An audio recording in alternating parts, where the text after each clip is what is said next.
Ni betul kepada sama dia yang kamu bacanya ya Allah kepada ahli kuburan mandum ya Allah. Ya Allah ni betul kepada sama dia kamu bacanya ya Allah ke suada kamu yang kasihi ya Allah.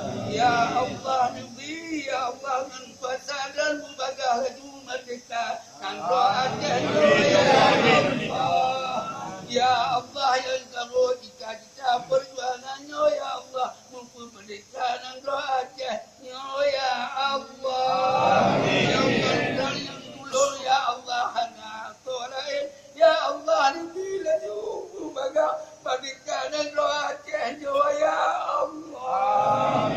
Rabbana walamna anfusana wa illam taghfir lana wa tarhamna lanakunanna minal khasirin.